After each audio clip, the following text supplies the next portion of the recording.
everyone, and great to be here.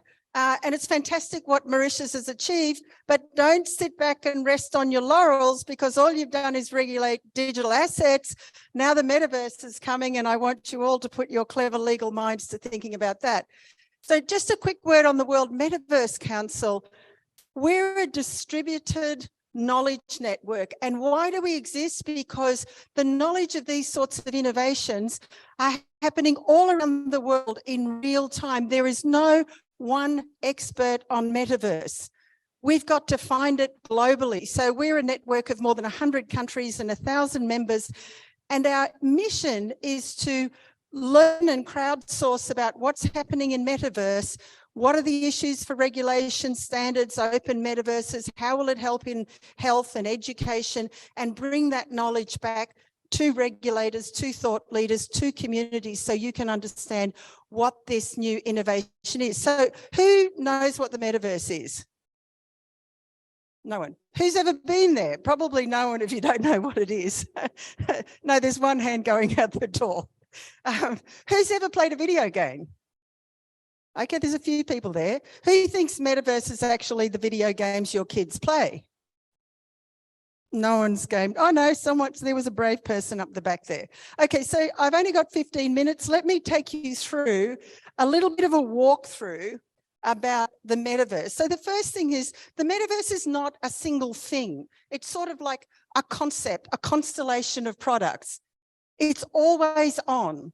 It's immersive, but it doesn't have to be immersive using headsets, although some people would like you to believe that, because let's be realistic, in the continent of Africa, do you really think all the poor kids in Africa are going to be wandering around in these giant headsets? No.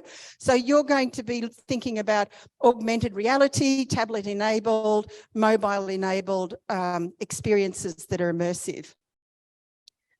And it has its own economy. And this is where metaverse and blockchain start to link up, because assets can be bought, sold, exchanged, lent, borrowed in a peer-to-peer way within the metaverse environment, and blockchain facilitates those transfers. So all of the things that you thought about with your digital asset regulation will apply to metaverse, and there's going to be more. So it's bringing together a series of technologies. It's not so new. People have been working on these things for decades. It's just that Mark Zuckerberg got up in about October a year ago and went, well, we're changing the name of Facebook to Meta, and we're all going to be in the metaverse. What that did was got people excited, and we all talk about the metaverse. And how many metaverse experts do you see on LinkedIn? I'm certainly not one, and I reckon most of those people who say they aren't either. We're learning about it as we go. But Citi estimates it's a $13 trillion marketplace by 2030. So what I know for sure is people are investing a lot of money into this. So within it, as I said, it's got its own ecosystem, like a blockchain ecosystem where people can buy, sell and exchange value. And people are actually calling it the next generation of the internet of value, because it's going to allow you to make peer-to-peer transfer of value. Now, there's not one kind of metaverse. There's not one single company that's going to own the metaverse. There are hundreds of companies building metaverses. And the way that I see it, there are several kind of main proponents of metaverses. So one is, although Mark Zuckerberg, I think he just put off 10,000 people and he's starting to downplay the metaverse, the big tech companies, Apple, Google, Facebook, Microsoft, Amazon, they're all investing in metaverse. Then you have the gaming community, which we spoke about, and there are 3 billion gamers globally. And they already have metaverse-like experiences. They already exchange assets, and they're going to be one of the most important vectors to metaverse economies that exist. And then the other one that's very interesting is that governments are starting to realize and embrace what potential benefits that metaverse can provide them, both for providing citizen services as well as health and education. So here we are. These are the big techs. Microsoft, Google, they're all investing loads of money in building metaverses, in taking over augmented reality companies and so forth. These are the gamers who already have the ecosystem to do it. And then Web3. So not all metaverses will be open. Not all metaverses will be decentralized. Not all metaverses will reward the content creators and allow the peer-to-peer exchange of value. It's the Web3 metaverses that will be doing that.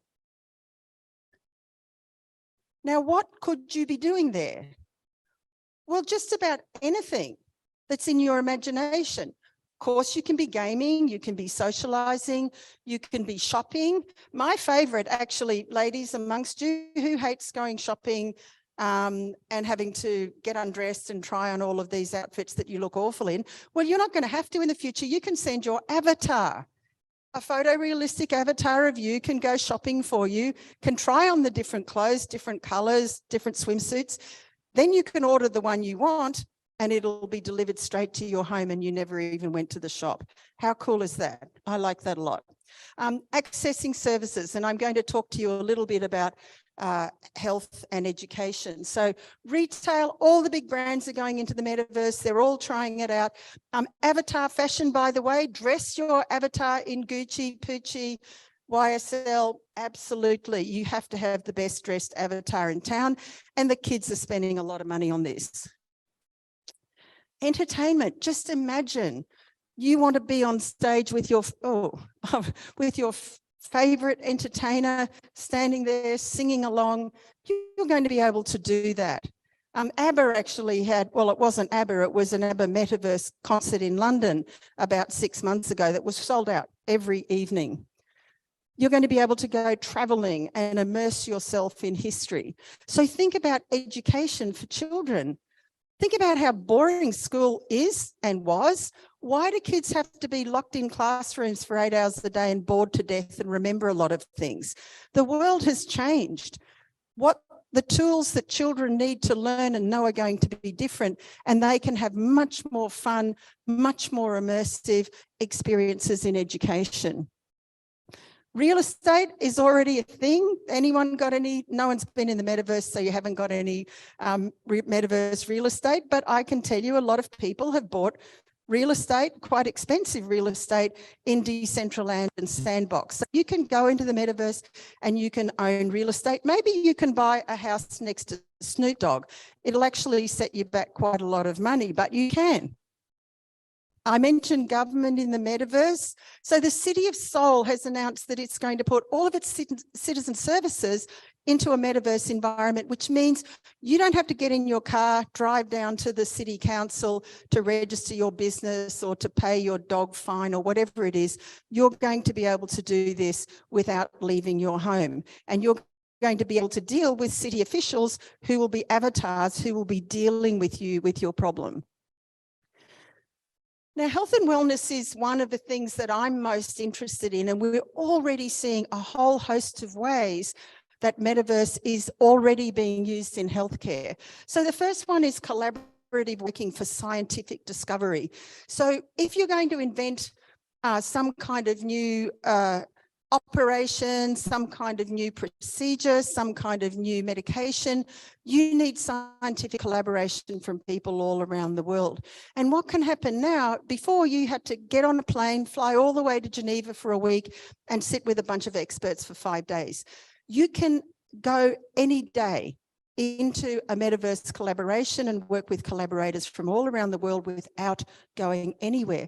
You can work on a digital twin. You're building a new hospital. You're going to undertake a new transplant operation. You can work on a digital twin with doctors from all around the world to plan that. In education, did anyone ever study anatomy?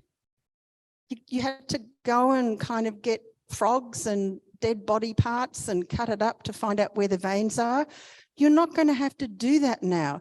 Medical students can go inside the human body and can experience and see how the heart's connected to the lungs and the arteries and all of the other parts of the body. So they can really understand how the body parts are connected together. They can learn surgery as if they were the surgeon. There's no risk of killing a patient if you're operating on a digital twin. This will be great for safety standards in medical schools.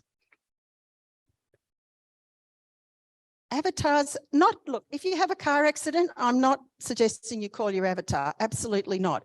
But for non-acute conditions, you're going to be able to be triaged by avatars connected with your wearables and IoT devices.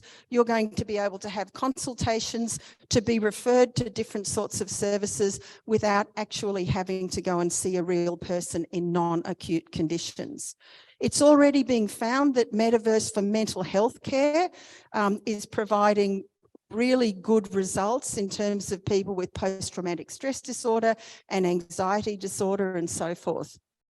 And in an operating theatre, doctors are already being able to use a data overlay of the patient's body. Now, I don't know if you all think your internal organs are exactly the same. Well, let me tell you, they're not. And the doctors kind of go in there and they have to try and find where all your gizzards are and things like that. Well, not anymore, because they're going to be able to see this overlay and be very precise about the way they work with you. And I'm not exactly slimline, but maybe I'm going to be able to be incentivized to do exercise and to lose weight and to be fitter and healthier. And people are already creating these kind of metaverse games for people to be incentivized to do exercise. So Geno Pets, for example, you buy this pet, it's a digital thing like a crypto kitty, but your pet only gets bigger, stronger, and can multiply when you do exercise. So if you don't do any exercise, the value of your pet doesn't go up. So you don't actually receive any economic benefit from owning that pet. So people are doing all sorts of exciting things to try and get people a bit fitter and doing more exercise. The monetization of data, and this is something that I think is super interesting for Africa, the whole idea about play to earn games and economic rewards to people for participating in the digital economy. But people are going to be able to monetize their own data in the metaverse. Education is an area where I think we're going to see profound changes. Now, everyone here knows about ChatGPT, yep? ChatGPT is going to cause people to lose some or all of the activities they currently get paid for. You all understand that. There's 10 million coders in India. ChatGPT can now undertake a significant number of the functions that coders undertake. That's a really scary thought. So what do we then train those coders in? What are the new jobs in the new economies? And if you can use the metaverse to provide skills-based training for the new jobs in the new economies, then this is going to be profoundly impactful. And here's an estimate here, 17.8 billion for the global AR VR market in education. The experiences, the opportunities to learn immersive, personalized, self-paced. If you're sitting in a class of 30 children and you're a normal teacher, do you know if all of those children are learning or not? Absolutely not. Using the data that's going to be collected in immersive experiences, you're going to be able to know who's stuck, what they're stuck on, and then be able to give them extra micro courses to help them not be stuck. Now you're thinking, well, I don't think I can program a metaverse. I like the idea. Mauritius is a gravel spot. We could have metaverse experiences for Mauritius. It's okay. So people are now developing metaverse as a service where you can have a digital twin built of anything, where you can create an immersive real experience of coming to somewhere like Mauritius. And you can even do sounds, touch and smell now, for those of you who are interested. And if you're really interested, apparently you can now do digital kissing in like one of those, helmets, but I'm not sure that that sounds fun. But everything is coming. But the other thing that's really important for you to realize, and if you've got children in university, please think about this, because many things are going to be automated. There's going to be so many different sorts of careers. And the US Bureau of Labor and Statistics estimated that only more than 60% of new jobs won't need a university education. Please remember that if you've got children, and please think about what are the jobs of the future, not what are the jobs of the past. So soft skills, tech skills, they're going to be highly regarded. The care economy, looking after people, managing your remote workforce, looking for bias in algorithms, thinking about a company or an organisation or a country's metaverse strategy, coordinating your avatars. What if the avatars sort of run riot? Someone's got to look after them. Managing your drones, managing your XR immersion, because we believe that there's going to be some mental and physical health impacts related to the metaverse. So governments and businesses and industries really need to think about this now, not tomorrow, next week, next year in your 5-year strategy, now, because this transformation is happening incredibly quickly. But as I said, it's fast, it's furious, it's going to be exciting, but there are going to be some ethical issues that we need to think about. And the issue about digital ethics is you're not thinking about one person and making a decision about one person. One algorithm can completely exclude millions of people from your loan portfolio if you're a bank, for example. So it affects a lot of people, so we need to pay attention to it. And these are some of the questions that we as a society need to be asking. Should it be open and decentralized and allow direct peer-to-peer transfer of value, or should it be closed like the Meta, Google, Amazon and so forth? If you create something, we talk about content creators and creator-owned economies. If you create content in the metaverse, who owns it? What are the intellectual property laws in the metaverse? Well, there aren't any. Should avatars have human rights? Weird question, I know, but think about it. Are avatars subject to the laws of the outside world when they're operating in a digital world? What about data security, privacy and rights? How do you have informed consent when data is being collected on more devices simultaneously than people will ever be able to know about? How do you protect consumers? Remembering that a metaverse experience is more immersive, so a negative or a positive experience can be much more intense than ever you could achieve on something like Zoom. What about mental and physical impacts? What about children? Kids are in the digital world all the time. How do we protect them? How do we know who they're dealing with? How do we know they're dealing with another child and not a predator? And how do we try and make sure that this metaverse is inclusive, decentralized and equitable and maximize the benefits and minimize the harms? And that's what we're all about at the World Metaverse Council. So we're trying to help people get ready for the future.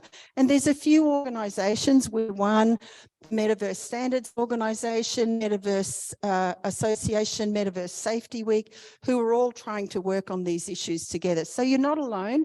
Please reach out and join us.